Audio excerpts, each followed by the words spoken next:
Always great to talk to Louis Riddick, ESPN NFL college football analyst, former defensive back, and worked in the front offices of the then Washington Redskins and the Eagles. He was on the call for Georgia Tech's upset over number 4 ranked Miami on Saturday. We'll get to that in a moment. Can you believe that the sunshine at Texas Stadium is still an issue, but Jerry won't fix the issue because he doesn't want to just pull the curtains? What would you do if, well, you can't be the GM because he's the GM, but how silly is this? It's silly only because it's Dallas, right? I mean, it's silly because this football team just finds ways to continue to be inept on the field, to continue to underperform despite having, the collective attention of the nation every single week, win or lose. And that's why this all seems just so ridiculous. But look, it's a real thing if a wide receiver can't. It's not like CeeDee Lamb's going, well, I'm just kidding. I can see it. I just dropped it. No, it's a problem. It's an issue. Jerry says, well, we've known that, where the sun comes in, and you guys have known you need to be able to adjust accordingly. And I'm not going to change my stadium for the sake of, the wide receivers having to catch the ball. I mean, the fact that this is even a discussion is just so. It's kind of like number 1,150 on the list of things that you probably could get to before you get to that. But with Dallas, I guess everything's fair game. Can you get to the point where Jerry would actually make a change during the regular season at the head coaching position? You know what? Yeah. I mean, you would think any other owner could. Any other owner would be seriously considering it right now, especially considering, look, I mean, you may take Mike Parsons' comments out of context as far as him saying that Mike McCarthy can do whatever the hell he wants, blah, blah, blah, blah, blah. But what that says is this. Have you heard any other player say that kind of thing about their head coach? And when they're in the midst of having some kind of downturn or facing some kind of adversity, just basically dismiss whether or not their head coach is there or not? You don't hear some of the things that you hear coming out of that place as far as like just the overall explosiveness of the rhetoric that comes from in the locker room. And if you're Jerry Jones, you have to listen to that. You have to be listening and going, okay, wait a second here. Despite me always feeling as though I have all the answers because I have my finger on the pulse of this team better than anyone, damn it. I'm the one who owns it. I'm the one who paid X amount of dollars for it, and look how much it's worth now. So I must know something. Well, you clearly don't know really, like right now in 2024, probably what your team needs the most. And then we could kind of start peeling it back from there, Dan. Because one of the hardest things to do as an organization is to self-scout and really know where your strengths and weaknesses are, because you have natural blind spots. That team has more than blind spots. It has like blind chasms as far as what's going on with their own team. And for him to not like maybe even consider that kind of thing right now, it's just more evidence of that. And it's too bad because they have some very good pieces that when you're just looking at basic team construction that you need, they have. But it's all the other stuff that just continues to go wrong with that football team. But you're starting to hear players say it now, maybe the things that the quiet part out loud. You got the Bears with what's going on with Matt Eberflus as he lost the locker room. Like those are really powerful things that are said. And I don't know, as a former player, but also working in 2 front offices, how does that resonate when it gets to the front office when players are wondering and outwardly questioning the coach?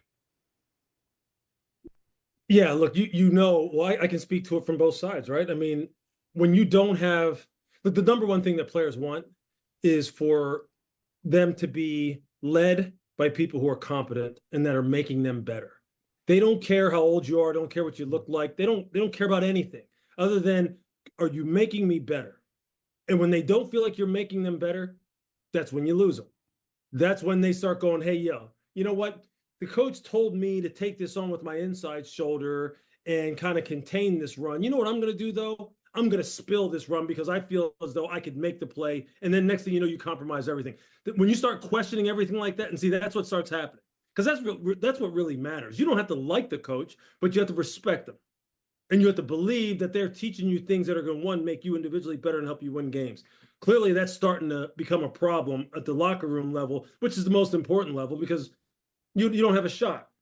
When you're upstairs and you're hearing that and you're starting to get, some idea that that's what's happening, you better start circling the people up, meaning your head coach, your coordinators, and your team leaders on the leadership council, and going, hey, look, is this a thing? Is this a real thing? And is there a way for us to kind of like bandage this thing till the end of the season where we can really get together and I can really peel this back and look at it? Because if it really is, and if you're really in it to win games, then what the hell's the sense of standing pat if you feel as though that's already a big giant crap ball that's rolling downhill and is not going to stop? What's the point of keeping it that way when you know you're probably going to make a change at the end of the year anyway? Yeah. I don't know. Jerry always seems very reluctant to do that, and he's very methodical. And he likes to march to his own beat and stuff. And it's just and the Bears don't make midseason changes at coach either, coaching position. But that's a foregone conclusion, man. I mean, there's just no way that stays the same. But I mean, it's all over the place. I mean, that place is it's sad what's happening there. Okay, how much of a hall pass do you give Caleb Williams? You give him some because he's a rookie quarterback who at this point in time is still in the early developmental phase of his career at the NFL level. And there's certain things that he can control. There's also certain things that you're responsible for as a coach when it comes to his overall development. And you're obviously seeing that, look, there's that old axiom, right? You're either coaching it or allowing it to happen. Well, they're allowing some of those bad habits that he had in his game start to actually increase. And now he's looking like he's regressing. Okay, but how do you get that out of his game? We saw that with Josh Allen. Josh Allen came with bad habits, and it took him a couple of years to get rid of those bad habits. You're right. And you know what? Same conversation right now is being had about Anthony Richardson, right? And so I don't – there's no question Caleb Williams is not all of a sudden a lost cause. But what happens is, see, there's going to be two phases to it. One, you better – self-scout your own organization and go, look, is Shane Waldron, our offensive coordinator, is he the guy in the first place? And is Matt Eberflus overseeing it all? Is he the guy? Was he ever the guy either? What else is going to have to happen is Caleb's going to have to go outside, just like Josh Allen did, and seek some other tutoring, mentorship, development to where he can really break down his game to the most minute level. What do I need to improve on? How can I, get my mind to kind of really lock into some repeatable mechanics so I'm constantly, consistent with my lower body, my upper body, put the ball where I need to, and I can and there's just so much muscle memory that in the most critical moments I'm going to be consistent, because right now he's not. Those are the kind of things that Josh did. Sean McDermott was very diligent in terms of trying to continuously tweak his roster and his coaching staff to help Josh out. And next thing you know, Josh really dispelled all those other preconceived notions that you had about quarterbacks, which is, well, if you're inaccurate in college, you're going to be inaccurate. You can't fix that. It's BS. It's not true. You can. That's what ticks me off the most about this Anthony Richardson conversation right now. You see objectively, you look at the stats, him and Josh are the same people through 10 starts. But people are now saying, well, because he tapped out, which was a BS move, you can't do that. But should you now all of a sudden throw dirt on the kid and go, his career's done? Look at his stats. That's stupid. He's not done. But the Colts, you better look inward. That's for sure. And Anthony, you better have – I know he's already working. He already has a private quarterback coach. He already has people that he's working with. You better go back to the drawing board. And you better never – and he's going to have to work twice as hard now to dispel this whole idea of people thinking he's a quitter. But there are – That's what's haunting him more right now than anything. But, Lewis, there are situations. Arizona moved on from Josh Rosen after 1 year, and it was the right decision. So Sometimes you have to admit, a lot of times GMs and owners will double down and say, nope, trust us. He's really like Daniel Jones. The Giants doubled down, and it's cost them dearly, and it's going to cost their coach and GM their jobs. Okay, you're right, and I respect that. So maybe the Colts, if the Colts have some kind of intel that none of us have because we're not in the building, that's one thing. But Josh Rosen and Daniel Jones have never in their life done some of the things on a professional football field that Anthony Richardson has already shown you he can do. Ever. They couldn't scratch even one iota of what natural talent AR already has shown you that he has. Okay? So you better be darn sure that you believe as though he has some kind of fatal flaw that you have to move on already now after 10 starts. You better be darn sure. Because you know what? I think wasn't it Kevin O'Connell who went up to the kid after Indianapolis played him and was just like, and was trying to encourage him? There's a lot of people out there who'd be like, let me get a crack at him. For different reasons other than why maybe they want. I wouldn't give up on him. I get your point. Yeah, but I wouldn't give up. I would say that. Just like Bryce Young. I said, let him start the rest of the year. And I do think that he's shown promise there.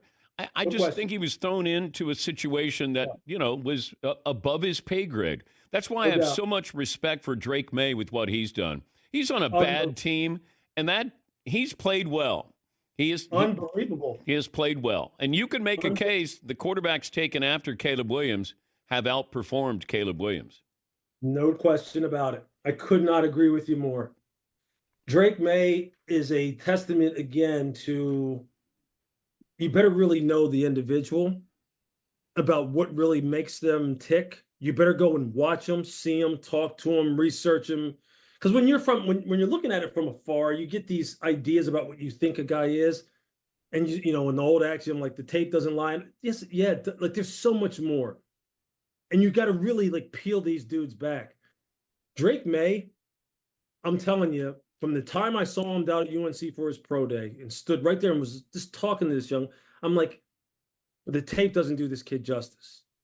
And his overall presence on that football team and the way Gerard talks about him up there and other players talk about him and Alex Van Pelt talks about him, what he's doing with what's around him is amazing. Is absolutely amazing. And you know what? What's too bad is that we didn't get a chance this year to see J.J. McCarthy do the same thing because he was on his way too. It's a good overall class. Yeah. Different situations for every person. I want to get to the game. We're talking to Louis Riddick of the Mothership. You were on the call, Georgia Tech in Miami. I mean, that's a deathly loss for Miami. You got a Heisman candidate. You've got a chance you're going to be a first-round bye, maybe hosting a playoff game. And what the hell happened to Miami? Yeah. A lot of the flaws that they have shown all year long, but that they've been able to escape because of Cam's exploits, they couldn't overcome him in this game. Is he a great the potential, like if you had the number one pick and you needed a quarterback, who are you taking? Would I consider it? Absolutely. No, who are you taking? Okay, who am I taking? Like right now? Yeah. Who am I taking? You got Cam or you got Shedeur? You got Shedeur, right? Yeah. I'm taking Cam by a slim margin. Because? And I've seen them both live, and obviously I know Shadeur's dad very well, and I've seen Cam twice and talked to their coach. I mean, Shedeur is an alpha and a leader. Cam is very special, and I'll tell you what, had he not gotten strip sacked, he may have led them down and won that game. But the defense, I'll tell you what, the defensive secondary is beat up in Miami. They totally got out-schemed by Buster Faulkner, the OC of Georgia Tech. Lance Guidry got out-schemed. They ran the ball down their throat against a defensive line that's going to have multiple guys who were first-day, second-day picks in the NFL. This got mauled in the run game, taken advantage of in the passing game by a freshman, Dan, who was being brought in because Haynes King couldn't throw the football. This kid's being brought in 3rd and 15, and he's completing passes. Aaron Philo, the freshman at Georgia Tech, remember his name. We may be talking about him as a Heisman candidate in a couple of years. Unbelievable. So, yeah, they got exposed on defense. Cam couldn't pull it out of his, pull a rabbit out of his hat late in the fourth quarter like he's done all season long. And that's been their flaw. And now in Georgia Tech was motivated. Brent Key is a damn good coach. And if he can get some more recruits and get some more people out of the portal at Tech, Tech's going to be one of those teams to keep an eye on in the ACC for years to come as long as he's there. Always good to talk to you. Thank you, Louis.